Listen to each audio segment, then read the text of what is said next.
मधेपुरा सुखीपुर बाजार भौजी पहने का गरुआ रंग परिया डीजे पहिला में कमरिया डीजे पहिला में कमरिया डीजे पहिला में कमरिया भौजी पहने का गरुआ रंग परिया डीजे पहिला में कमरिया बोलबम बोलत चलेला देख रहिया हमें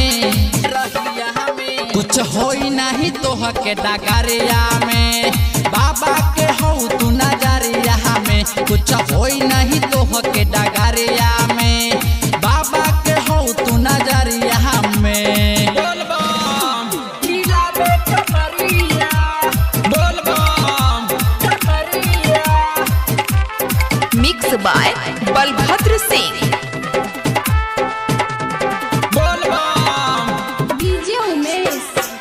जब से भौजी कहवर उठैनी बोला बाबा के नाम गोहरैनी बाबे एके लगाबेला नारा बोले बम के है गुज जयकारा जब से भौजी कहवर उठैनी बोला बाबा के नाम गोहरैनी बाबे एके लगाबेला नारा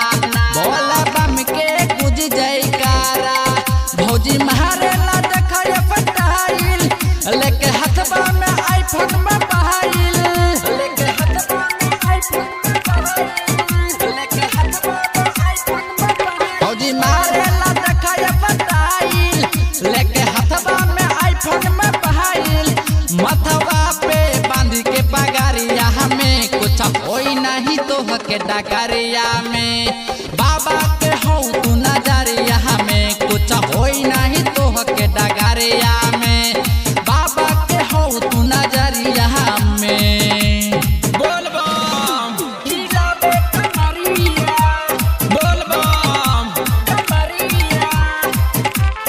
presented by PM recording studio Alamnagar Madhepura बोलबम भौजी नाचे पब पे आगारी रोकवाई दी हले डीजे के गारी कब नाही मारी ला दम हो भक्ति में झूमे धूके चिलम हो भौजी नाचे पब पे आगारी रोकवाई दी हले डीजे के गारी कब नाही मारी ला दम हो भक्ति में झूमे धूके चिलम हो जलवा ढार ले बायू हो पाल हो जलवा ढार ले बायू हो पाल हो जलवा ढार ले बायू हो आप मन तो बारे खुफी हाल हो जलवा ढार ले बाई हो पाल हो पावन के बर्फ बदरिया में कुछ होई नहीं तोह के डगरिया में बाबा के हो तू नजरिया में कुछ होई नहीं तोह के डगरिया में